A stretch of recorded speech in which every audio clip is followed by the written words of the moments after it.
Depois de 22 anos de pisar no Brasil pela primeira vez, A Usurpadora tá de volta, dessa vez chegando com tudo no catálogo do Globoplay. E como a gente tá num feriado, a novela me fez voltar no tempo, relembrar como essa história, protagonizada por Gabriela Spanik e Fernando Colunga, é tão significativa para mim. Hoje eu trago um relato pessoal de como essa novela está praticamente ligada à minha história.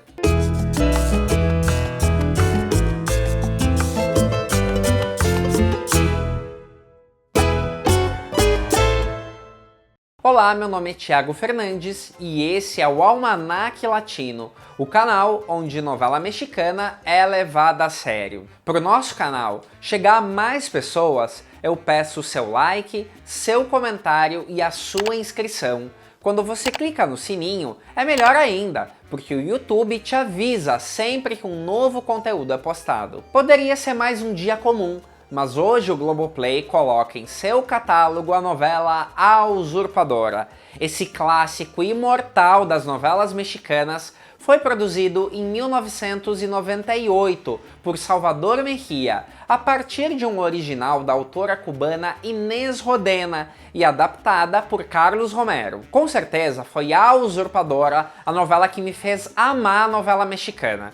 Eu tô com 35 anos, então óbvio que eu fui de uma geração que consumiu muito o Carrossel, quando foi exibida pelo SBT em 1991. Mas então eu era criança e não tinha muito acesso a conteúdos que falassem dos atores, dos bastidores da novela, e eu acho que na verdade eu nem me interessava muito. A Usurpadora foi exibida pela primeira vez no Brasil a partir de junho de 1999, e aqui a coisa já era diferente. Cabe dizer que a essa altura, a trilogia das Marias já havia sido exibida completa no SBT, mas eu, curiosamente, não me interessei muito de ver naquele momento, apesar de sim ter comprado o disco da Thalia. No primeiro programa do Almanac Latino, eu contei uma história que é verdade. Eu assisti ao primeiro capítulo de A Usurpadora meio que na piada. Eu lembro de achar o nome da novela algo engraçado que eu nunca tinha ouvido falar. Bom, dali em diante eu não perdi um capítulo sequer e virei um fanático de tudo o que o SBT exibiu na sequência. Uma curiosidade é que o SBT não tinha o que passar sábado à tarde, e ao menos aqui para São Paulo, exibia um compacto aos finais de semana. A princípio era o resumo da primeira semana, que era uma prática comum no SBT quando estreava uma novela. Acho que como a Usurpadora deu certo, acabou tendo esses resumos transmitidos durante toda a novela. Como você deve imaginar, a novela foi um estrondoso sucesso de audiência, algo que nunca mais se repetiu no mesmo nível. O SBT teve outras novelas de sucesso depois, mas nada como a Usurpadora. Falar que a novela foi reapresentada muitas vezes é chover no molhado. 6 reprises fora a exibição original. Ou seja, a novela já passou 7 vezes por aqui. Talvez os mais novos nem entendam muito o que eu vou dizer, mas nem todo mundo tinha internet em casa nessa época. Eu, por acaso, tinha, mas era algo caro e a gente não ficava o tempo todo online. O conteúdo que eu percebi que me interessava pesquisar era a Usurpadora e novela mexicana. E como você deve imaginar, não tinha tanta fonte farta de informação nesse momento. Você basicamente encontrava a ficha técnica das novelas, sinopses e deu. Eu lembro também que demorou umas boas semanas para as revistas tipo Contigo publicarem algo sobre Gabriela Spanik ou Fernando Colunga. Anos depois, inclusive, obviamente que eu constatei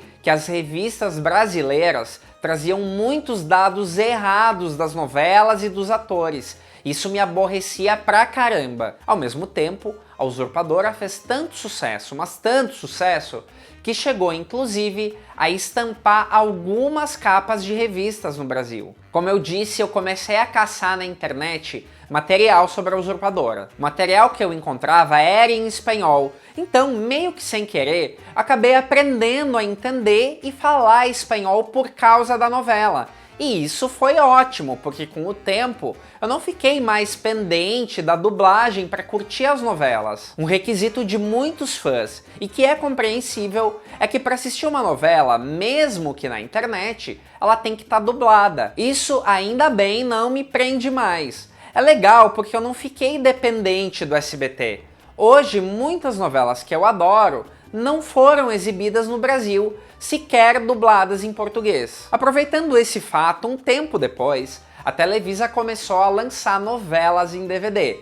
Entre elas, lógico, A Usurpadora. Eu comprei o meu, e é uma versão resumida da novela, que dura quase umas 7 horas. Óbvio que não é a mesma experiência de ver a novela na íntegra, mas é um intensivão da trama que ficou, na minha opinião, muito bem editado. Daí, sabe quando uma coisa leva a outra? Nessas pesquisas que eu fazia na internet, apareciam conteúdos de outras novelas que aos poucos chegavam no Brasil. O curioso é que um hobby aos poucos virou um estudo mesmo. Por exemplo, para muitos que acompanham o canal, já me viram falar do que é remake do que, da figura dos produtores, como o próprio Salvador Mejía da Usurpadora. Eu comecei a pesquisar e a entender por que no México a presença do produtor executivo é tão importante, mais que o escritor da trama. Deixa eu explicar, já que muita gente me pergunta. Em Hollywood, no Oscar, quando um concorrente ganha o prêmio de melhor filme,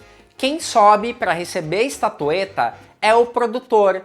Isso porque ele foi o responsável por contratar todo o resto da equipe, diretor, roteirista, atores. No Brasil, o nome mais importante é do autor, o roteirista. A Globo anuncia uma novela de Glória Pérez, uma novela de Manuel Carlos. A gente percebe, inclusive, um estilo em cada um deles. Só que na Televisa, muitos textos são comprados de várias partes do mundo, ou ainda retirados do acervo gigantesco de radionovelas bem antigas, de escritores mortos há um tempão, entre eles a própria Inês Rodena, criadora da história da Usurpadora.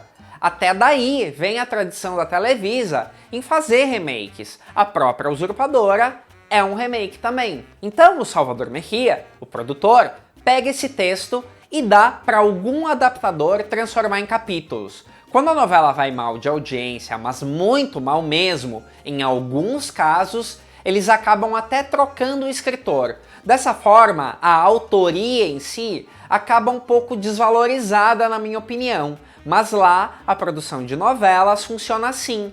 Como você pode ver, quem tem poder em uma novela mexicana é essa figura que escolhe o que, quem e quando as coisas vão acontecer. A Usurpadora, obviamente, me fez criar admiração pelo elenco. Aliás, eu sabia o elenco inteiro de cabeça. Quando passou a Usurpadora, eu, como todo mundo, virei mega fã da Gabriela Spanik.